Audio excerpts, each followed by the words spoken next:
इसमें ऐसी बहुत यूनिक चीज़ें और ऐसी हैरत अंगेज़ चीज़ें कि जो मैं ख़ुद भी पढ़ती हूँ तो मेरे रोंगटे खड़े हो जाते कि ऐसा कुछ भी हुआ था उनके साथ। वो उनका बचपन था, तो जब ख़त्म नबूवत का इजलास हुआ, बाद नमाज इशा सजदे में गए तो वहाँ पर जो नारा वो दिन भर तहरीक में उन्होंने सुना, सजदे में जाके जोशो खरोश में कहने लग गए, मिर्ज़ा काना काफिर है, मिर्ज़ा काना काफिर है। जब सलाम फेरा तो देखा सारे लोग हैरानगी और परेशानी से उनकी तरफ देख रहे थे। जब वो लारी अड्डा पहुँचे तो उन्होंने अल्लाह ताला से दुआ की कि या अल्लाह, जिस शहर जाना मेरे हक़ में बेहतर है उसकी बस आ जाए। बस इतना ही कहना था जब आँखें खुली और कानों में आवाज़ आई कि लाहौर लाहौर लाहौर। इतनी देर में वो बस में बैठ गए और वो बस लाहौर पहुंच गई, जिनको 6 माह तक सहन में सोना पड़ा और सर्दी बर्दाश्त करनी पड़ी। 6 माह के बाद जाके उनको एक कमरा मिला। अस्सलाम वालेकुम नाज़रीन, मैं हूं आपका होस्ट आसिफ अली और आप देख रहे हैं नूर पाकिस्तान। इस वक्त हमारे साथ एक नौजवान लड़की मौजूद हैं। इन्होंने अल्लामा खादिम हुसैन रिज़वी के बारे में वो तहकीकात की हैं जिसका शायद आज तक आपको भी नहीं पता होगा और मुझे भी नहीं पता था। मैंने इनसे जो बातें सुनी और ये कहना भी गलत नहीं होगा कि हाफिज़ साद हुसैन रिज़वी, अनस हुसैन रिज़वी और उनकी फ़ैमिली के बाद अल्लामा खादिम हुसैन रिज़वी को पाकिस्तान में पहली लड़की हैं जिन्होंने इतना डीपली जाके पढ़ा है, उनके बारे में सर्च की है और उनके बारे में बहुत सी ऐसी बातें जानी हैं जो आप भी जानकर हैरान रह जाएंगे। इनसे तफसीलात लेते हैं कि इन्हें ये ख्याल कैसे आया। और लड़कियां तो हमने देखा है वो किसी और कामों में लगी होती हैं, इनका ख्याल कैसे है, सारी इनसे तफसीलात हैं। अस्सलाम वालेकुम। वालेकुम अस्सलाम। कैसे हैं आप? ठीक है, अल्लाह का शुक्र है। जी, सबसे पहले तो बताएं कि आपको ये इस तरफ ख्याल कैसे है, क्योंकि एक इस्लामिक टॉपिक भी, अल्लामा खादिम हुसैन रिज़वी एक दीनी इंसान थे और बहुत ही सख्तियाँ बर्दाश्त की हैं उन्होंने, तो आपने ये सारी सूरत हाल भी देखी है। आपका इस तरफ ख्याल क्यों आया? दूसरी लड़कियां तो आपने देखा कि वो ऑनलाइन कोर्सेज, ऑनलाइन अर्निंग, हर तरह के मामला तय कर रही हैं। पहली बात कि जो दूसरी लड़कियों की और मेरे दरमियान मेरा मकसद है कि लोगों को अवेयरनेस पहुंचाना।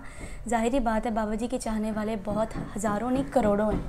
सिर्फ पाकिस्तान में ही नहीं, पाकिस्तान के बाहर भी, दूसरे ममालिक में भी उनके चाहने वाले हैं जो उनकी ज़िंदगी के बारे में जानना चाहते हैं। ऐसी बातें जो सिर्फ उनके घर वालों को पता है, मालूम है और उनके घर तक ही महदूद रह गई हैं, बाहर किसी को नहीं पता। आज से 100 साल बाद जब बाबा जी के बारे में लोग एक दूसरे से डिस्कस करेंगे तो लोग राय का पहाड़ बनाएंगे कि यार वो बाबा जी यूँ थे, उनकी लाइफ इस तरह से थी। लेकिन अगर उनकी रियल लाइफ की जो भी हिस्ट्री है वो यूट्यूब पर, फेसबुक पर, टिकटॉक पर मौजूद होगी तो कोई राय का पहाड़ नहीं बना सकेगा। जैसा कि मैंने ये जब बुक स्टार्ट की, उनकी हिस्ट्री जब बताई मैंने, और सबसे इससे पहले मैंने यूट्यूब पर ख़ुद रिसर्च की कि क्या आया कि ये सेम चीज़ है यूट्यूब पर मैंने ऐसा बिल्कुल भी नहीं पाया। उनके बच्चों के बारे में किसी को नहीं पता, किसी को ये तक नहीं पता उनकी शादी कैसे हुई, उनके बचपन के बारे में, वो लाहौर कैसे आए। सबको ये तो पता है वो लाहौर आ गए जैसे कैसे बड़ी मुश्किलों से, लेकिन असल जो डिटेल्स है वो किसी को भी नहीं पता। तो आपने क्या गलत इन्फॉर्मेशन देखी मिसाल के तौर पर? जैसे उनकी बेटियों के बारे में, कितनी बेटियाँ थी किसी को नहीं पता।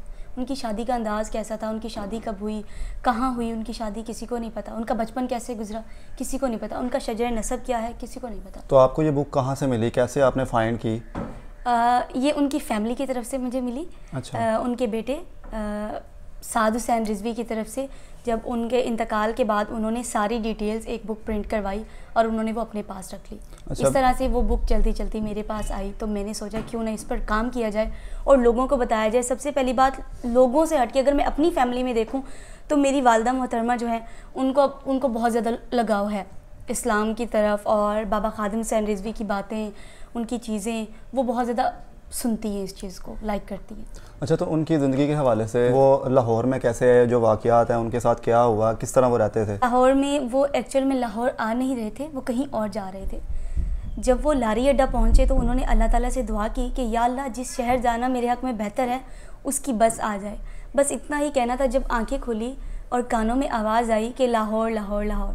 इतनी देर में वो बस में बैठ गए और वो बस लाहौर पहुंच गई। जब लेकिन वो लाहौर आए, लाहौर में उनका जानने वाला कोई नहीं था। बस उनकी जिस शहर में वो रहते थे उनकी किसी मस्जिद के कारी थे जिनको वो जानते थे, वो पूछते पूछते पहुंच गए और फिर मतलब उनको एक मदरसा और एक रहने की जगह मिली, लेकिन वो भी उनको कमरा नहीं मिला। उनको 6 माह तक सहन में सोना पड़ा और सर्दी बर्दाश्त करनी पड़ी। 6 माह के बाद जाके उनको एक कमरा मिला। ये उनकी शादी से के बाद की बात है लाहौर में आना? नहीं, पहले की ये बातें हैं। अच्छा, शादी से पहले वो लाहौर आ गए थे, फिर शादी कैसे लाहौर में हुई? 1992 में शादी हुई थी। अच्छा, 1992 में शादी थी और उनके अपने ख़ानदान में। शादी से पहले वो लाहौर आ गए थे, ठीक है। उसके बाद आपने किताब पढ़ी है, आपने क्या चीज़ उसमें अनोखा एक वाक़या देखा? आपने हमें बता रही थी कि कादियानी का जो वाक़या था वो सजदे में थे, अल्लामा खादिम हुसैन, वो ज़रा बताएं। हाँ, वो उनका बचपन था। तो जब ख़त्म नबूवत का इजलास हुआ तो उनको बड़े जोश खरोश में वो बाद नमाज इशा सजदे में गए, तो वहाँ पर जो नारा वो दिन भर तहरीक में उन्होंने सुना और साथ में वो नारा कहते रहे मिर्ज़ा काना काफिर है, तो सजदे में जाके जोशो खरोश में कहने लग गए मिर्ज़ा काना काफिर है, मिर्ज़ा काना काफिर है। जब सलाम फेरा तो देखा सारे लोग हैरानगी और परेशानी से उनकी तरफ देख रहे थे।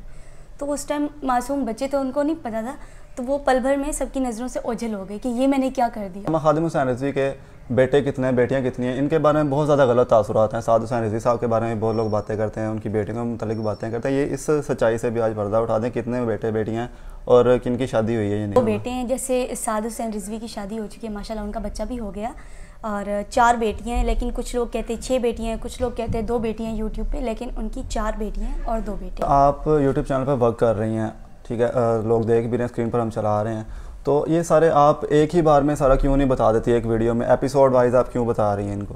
क्योंकि इसमें कुछ ऐसी चीज़ें होती हैं जो लोग स्किप कर देते हैं। 1-2 घंटे की मूवी बनती है, 2 घंटे की मूवी कौन देखता है? कोई भी नहीं देखता, उसको स्किप कर करके देखते हैं। ये 2-2 मिनट लोगों के लिए निकालना बड़ी आसानी से लोग निकाल सकते हैं। थोड़ा सा काम करते 2 मिनट के लिए, उनको रिलैक्स करने के लिए उन्हें वो खुद सुनते हैं। जो इस्लामिक लोग होते हैं, इस्लामिक कंटेंट देखते हैं, सुनते हैं, इस्लाम के बारे में जानना चाहते हैं, वो तो बड़ी ही आसानी से वो 2 घंटे के वो 4 घंटे की भी देख लेंगे। लेकिन कुछ लोग ऐसे जो इनके बारे में जानना तो चाहते हैं लेकिन वो इतना टाइम नहीं दे पाते, तो 2 मिनट 4 मिनट के एपिसोड ऑन एयर करने से ये होता है कि वो उनकी लाइफ के कुछ ऐसी इंपॉर्टेंट जो मालूमात हैं वो तसल्ली से बैठ के सुन सकते हैं। बहुत पुरानी बुक है लेकिन लोग इंटरेस्ट नहीं लेते बुक्स। अब आजकल के ज़माने में सोशल मीडिया का दौर है, लोग बुक्स नहीं रीड करते, कुछ भी उन्हें जानना हो, कुछ भी चीज़ देखनी हो, वो यूट्यूब पर सर्च करते हैं और सुन लेते हैं, दैट्स इट। तो आप समझते हैं आपके इस स्टेप से कोई फ़ायदा होने वाला आगे चल के? अगर अपने लिहाज से देखूं तो मुझे नहीं पता, लेकिन आने वाली जनरेशन को ज़रूर फ़ायदा होने वाला है। ये राय का पहाड़ नहीं बनेगा, अब उनको सही इन्फॉर्मेशन ही मिले। इसमें ऐसी बहुत यूनिक चीज़ें और ऐसी हैरत अंगेज़ चीज़ें, मतलब कि जो मैं ख़ुद भी पढ़ती हूँ तो मेरे रोंगटे खड़े हो जाते हैं कि ऐसा कुछ भी हुआ था उनके साथ। जैसे महकमा औकाफ ने उनके साथ बड़ा बुरा किया था, उनको जॉब नहीं दी थी और उन्हीं के भागे हुए जो स्टूडेंट्स थे उनको पास कर दिया था और इनको इंटरव्यू में फ़ेल कर दिया था। अच्छा, हाँ, तो मतलब इस तरह की बहुत इंपॉर्टेंट चीज़ें, बहुत ही हैरत अंगेज़ चीज़ें हैं जो आगे आने वाले एपिसोड्स में आप लोग देखेंगे। लास्ट में आप बता दें कि आप ये कितने एपिसोड में मुकम्मल करेंगी, पूरी हिस्ट्री उनकी, पूरी जो बायोग्राफी है वो बताएंगी, और कितने एपिसोड हो चुके हैं अभी तक? अभी तक 100 एपिसोड्स हो चुके हैं, अभी आगे और रहते हैं। अभी तो मैं बुक्स रीड करूँगी और वो मुझे पता चलेगा कि कितने एपिसोड हैं।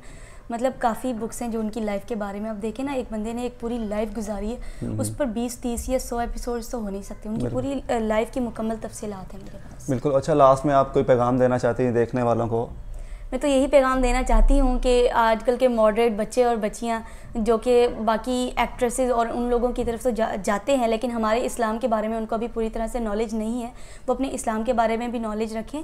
और मैं चाहती हूँ कि मेरा जो चैनल है PN TV, उसको सब्सक्राइब करें और बाबा अल्लामा खादिम हुसैन रिजवी रहमतुल्लाह अलैह की ज़िंदगी के बारे में मुकम्मल तफसीलात से जानें, सुने और आगे लोगों तक पहुँचाएँ। बिल्कुल, इनका चैनल बता दिया, PN TV है, डिस्क्रिप्शन में आपको लिंक मिल जाएगा और उसको लाजमी सब्सक्राइब करें, क्योंकि अभी तक मेरा नहीं ख्याल कोई इस तरह का कंटेंट ला रहा है और इस तरह की वर्किंग कर रहा है। और जो स्पेशली TLP के वर्कर्स हैं और जो दूसरे लोग भी जिनके दिल में, जहन में गलत चीज़ें हैं कि वो ऐसे थे, वो ऐसे थे, वो ये चीज़ें देखेंगे तो उनकी गलत फहमियाँ भी दूर होंगी। और स्पेशली TLP के जो कारकुनान, जो वर्कर्स हैं, वो भी ये चीज़ें देखेंगे तो वो भी आगे दूसरों को बता सकेंगे कि भाई ये हमारे लीडर हैं। सारी चीज़ें उनके बारे में लिखी हैं। सारी तफसीलात से आगाह करने के लिए इनके चैनल को भी देखें, सब्सक्राइब करें। आपसे मिलते हैं नेक्स्ट वीडियो में, तब तक के लिए अल्लाह हाफिज़। अल्लाह ने के पास।